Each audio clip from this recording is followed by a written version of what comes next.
അങ്ങനെ പോകാൻ അവർക്ക് പറ്റില്ല.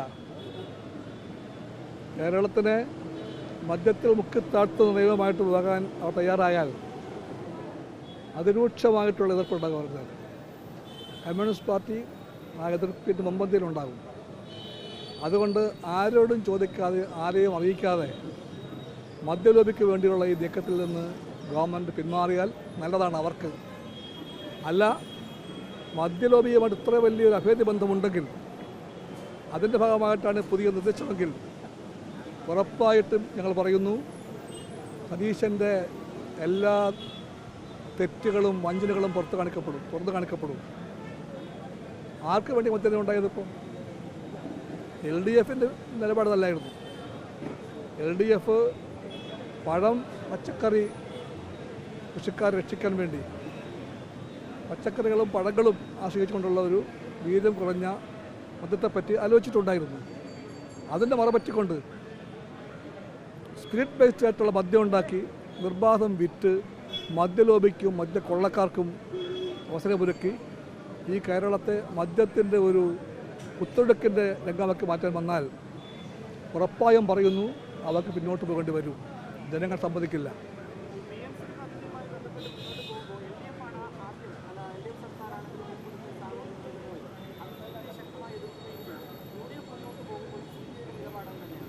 സംശയമൊന്നും വേണ്ട. LDFിൻ്റെ കാലത്ത് ആ തെറ്റ് ചൂണ്ടിക്കാണിച്ചുകൊണ്ട് തിരുത്തിക്കാൻ CPIക്ക് രാഷ്ട്രീയമായ ആർജവമുണ്ടായിരുന്നെങ്കിൽ ആ CPIക്ക് ആർജവത്തിന് ലവലേശം കുറവുണ്ടാവുകയില്ല. അതാണ് കമ്മ്യൂണിസ്റ്റ് പാർട്ടി. പക്ഷേ ഒരു വ്യത്യാസമുണ്ട് LDFും UDFും തമ്മിൽ. LDF ഗവൺമെൻറ് തെറ്റ് ബോധ്യപ്പെട്ടപ്പോൾ തിരുത്തി. അതാണ് LDF. CPI ഉന്നയിച്ച വിമർശനം കഴമ്പുള്ള ഒന്നാണെന്ന് ബോധ്യപ്പെട്ടപ്പോൾ LDF ഗവൺമെൻറ് ആ നയം തിരുത്തി. കത്തെഴുതി കേന്ദ്ര ഗവൺമെൻറ്റിന്, അത് ഫ്രീസ് ചെയ്തു.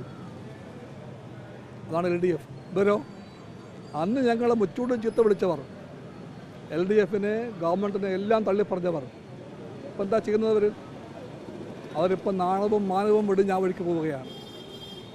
അവർ മോദി ഗവൺമെൻറ്റിൻ്റെ ഈ നയത്തെ, RSSൻ്റെ നയത്തെ നടപ്പിലാക്കാൻ വേണ്ടി സമ്മതം മൂടുകയാണ്. അവർക്ക് പിന്നോട്ട് പോകേണ്ടി വരും.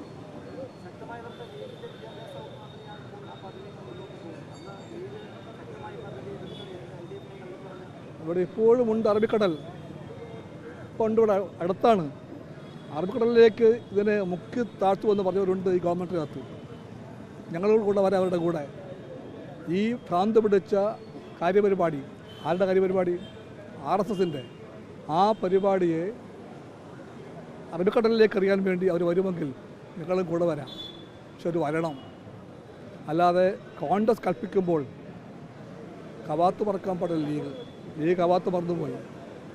BJP സ്നേഹം മൂത്ത്, RSS ഭക്തി മൂത്ത്, കോൺഗ്രസ് ഗവൺമെൻറ്റിൻ്റെ മുഖ്യമന്ത്രിയും മന്ത്രിമാരും പിന്തിരിഞ്ഞോടുമ്പോൾ ആ കൂടെ ലീഗ് ഓടാൻ പോകരുത്. ഓടിയാൽ ലീഗ് അതിന് കനത്ത വില കൊടുക്കേണ്ടി വരും.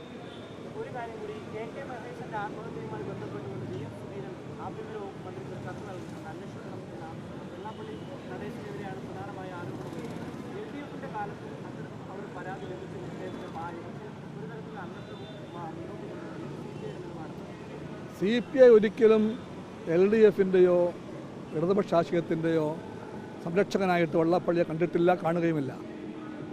CPI ഉറപ്പിടക്കരുത്. ഉറപ്പായിട്ടും വേണം.